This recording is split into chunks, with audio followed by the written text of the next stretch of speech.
They say that good things come to those who wait. But what if that's BS?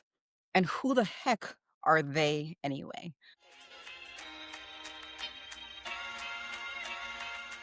Welcome to With Karen D, the podcast, the place where we go deep on the reality that good things do not come to those who wait. Good things come to those who go out and get it. I'm Karen Donaldson, certified neuroscience backed confidence, communication, body language, and peak performance coach. The secret weapon behind leaders, C suite executives, politicians, celebrities, professional athletes, and high net worth individuals across the globe. And a regular guest expert on various networks like HuffPost, ABC, Fox, NBC, City TV, Breakfast Television, Women's Health Magazine, Cosmo Magazine, and more. I'm here to have real conversations, no fluff, science backed tools, and share insider strategies on communication, body language, peak performance, and how you can show up as your strongest self. I'm pulling back the curtain and revealing what the greats won't tell you about staying focused, excelling under pressure, and dominating every single space that they walk into. This new podcast, my new podcast, is for the doers. It's for the leaders. And it's for those of you who want to be doers, but don't know where to start or simply how to build. This is for anyone who's ready to level up with a little bit of guidance, 100% intention, and with real science backed tools that actually work. No permission needed, simply the willingness to do the work on yourself. And once a month, I'm bringing in a surprise guest, someone who just doesn't talk about being great and greatness and pushing through. They actually live it. Now, I've shared a lengthy title with you. Now, let me tell you a little bit more about me and where it all began. Young mom, check. Black sheep, check. Pimped, not what you're thinking about, but I'll get there shortly, check.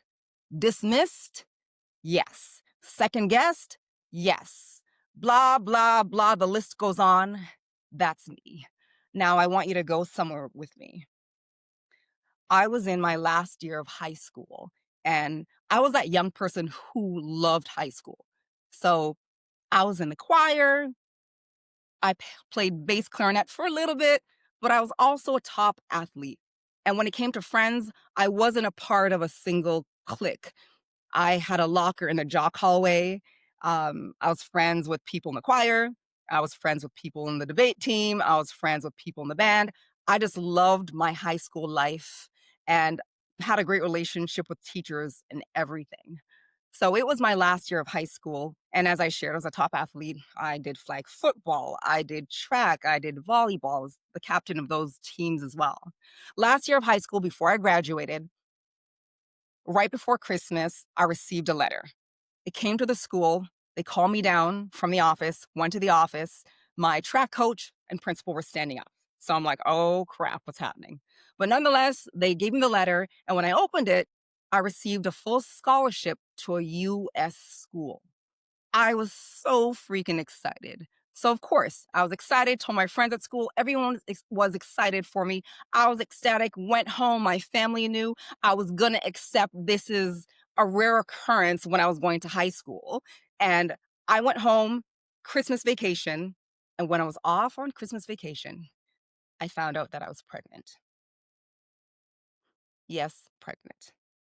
And I made this decision to keep my child, my now daughter. Went back to school, of course, trying to hide the pregnancy. Everything's going well, talking with everyone down the hall, the high fives, laughing loud, friends with teachers, great relationships. But you can only hide being pregnant for so long. And I remember starting to show, and then people starting to kind of rumor around that I think Karen's pregnant. And I knew it wasn't a rumor until everyone found out and saw that I was pregnant. And here's what happened to me. I'll never forget this. I lost almost all of my friends. No one wanted to talk to me. No one wanted to sit beside me. No one wanted to be my partner in class when there was any type of group work. There was a solid 4 people and you know who you are, who stood by me as if nothing was wrong with me. And I have to tell you, I felt like something was wrong with me. And the biggest part was this. I remember walking down the hall, and I had great relationships with all teachers. I remember walking down the hall, and I was just about to turn right. And I heard my favorite teacher talking to another person. And here's what she said: I didn't know that Karen was a slut. And that absolutely killed me because she did not know the circumstances of how long I'd been with my boyfriend. He simply didn't go to the school. I hightailed it out of school, walked home, and I missed a couple of days.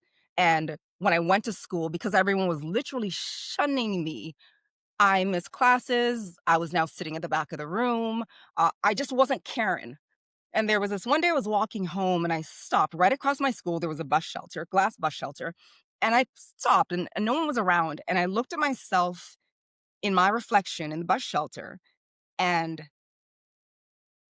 this is what happened in that moment. I said to myself, Karen, you are allowing the words and actions of others to define you. You are not diseased. You are not contagious. You are not sick. You are not a bad person. You are simply pregnant. And if they choose to not like you because of that, they're entitled to their opinion. But Karen, so are you. And then that's where my mantra that I live by came from. Words and actions of others do not define you unless you allow them to. You define you. In that moment, I said, Karen, you define you. I went back to school the next day, my head held high, and I allowed people to have their opinion. But then I started to show up for practice and flag football practice. Although I physically could not participate, I was a part of the team. I gained back the title of flag football captain while being pregnant. I asked in the classes for them to put a desk at the front of the room because I could no longer fit around the desks. I no longer sat at the back of the room. I got to define who I was, and I was not going to allow anyone else's opinion to dictate who I was in that world. And let me tell you what happened. I graduated. I graduated with the President's Award, one of the most prestigious awards of that school. I graduated with Athlete of the Year. Yes, Karen D, fully pregnant. Because what spoke to people was who I was being at that time. What spoke to people was the self-belief that I had in myself. I didn't need the rah-rah. I didn't need the cheerleading. I believed that I was enough. And I knew that Karen D right now, fully pregnant in front of you, is the exact same Karen D from September. An AB, sometimes C student, a really good friend, a good student, respectful, great relationships. And I was the same person, and I was not going to compromise myself or allow anyone, including the teachers, to belittle me. So I graduated, and what I did is I had to decline the US scholarship. However, I had also applied to universities locally, and I had been accepted to a few. So what I did was I marched myself into the office to speak to the dean of Ryerson University, former Ryerson University, and I asked them to defer my acceptance. And I remember this conversation with my mom. And she's like, "Do you want me to come with you? Because it's your mom." I'm like, "No, mom, I can do it." And I went in, I asked the dean for that deferral. They deferred it 1 year. I had my daughter. I was able to spend that year off with my daughter. And the next year, I went to university.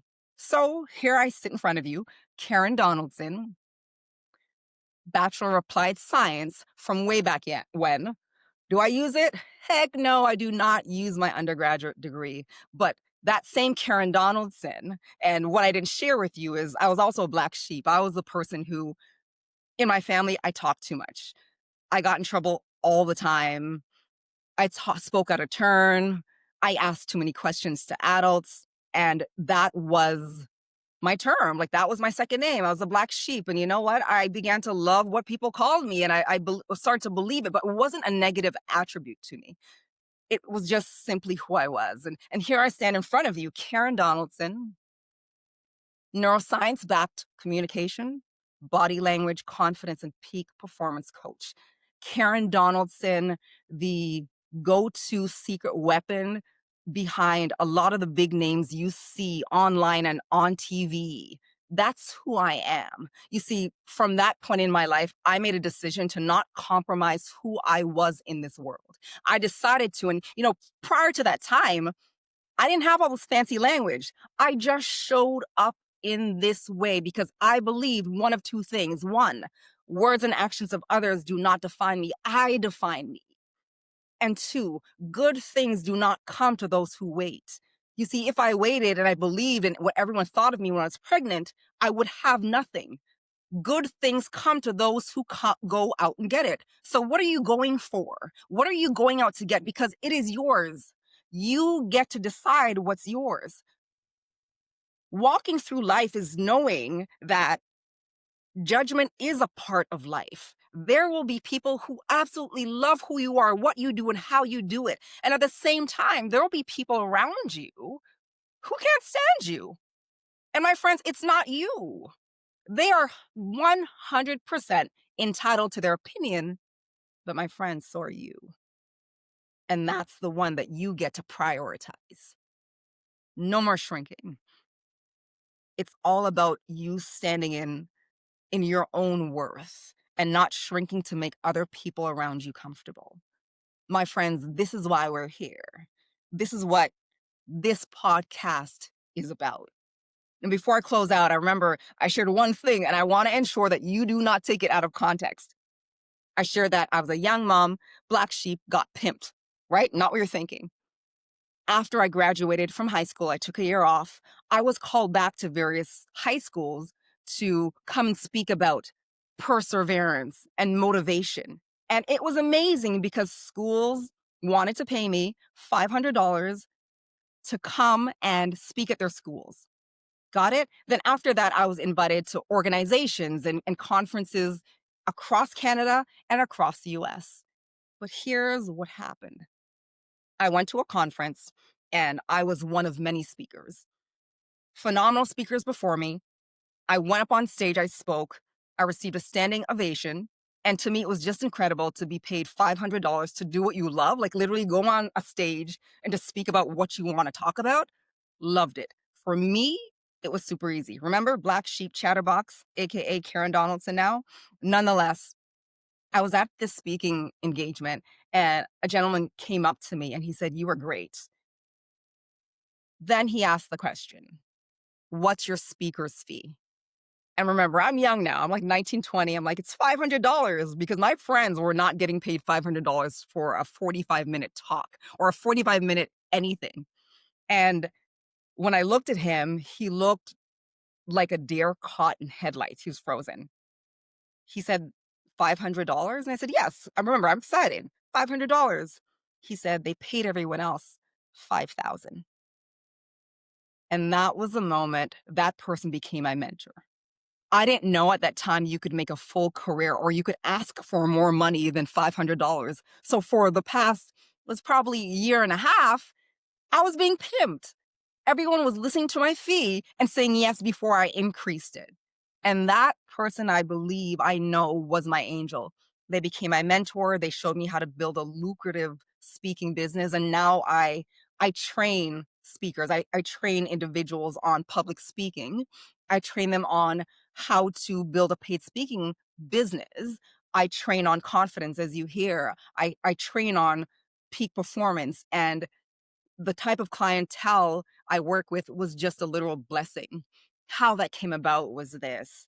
I was working with a health charity over here in Canada, and one of the things that I had to do was at times deliver workshops, at times accept awards, at times present.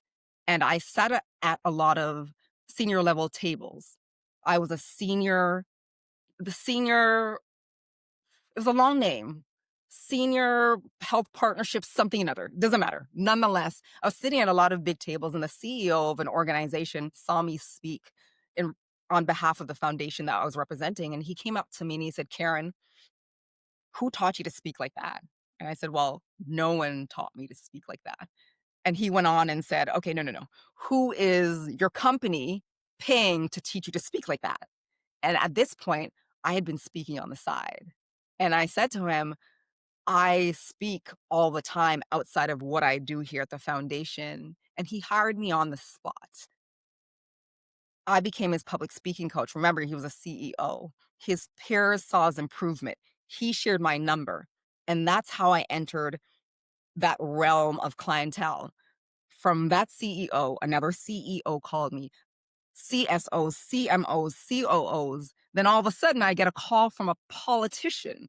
Then all of a sudden, someone from LA calls me. Then all of a sudden, I'm working with a lawyer with their professional athletes with crisis and media communications. That's where my speaking business was born. So as I close out, I want to tell you that everything is possible for you, just like it's possible and continues to be possible for me. When it comes to With Karen D, the podcast, this is for you if you're ready to shift for the better in any area of your life. If you're ready to define how you show up in your confidence, your communication, or in your presence. If you want to perform at a high level, even under pressure, you want to take the reins back and intentionally control your thoughts, your actions, your beliefs, and your outcomes, then this room is for you. Welcome to With Karen D, the podcast.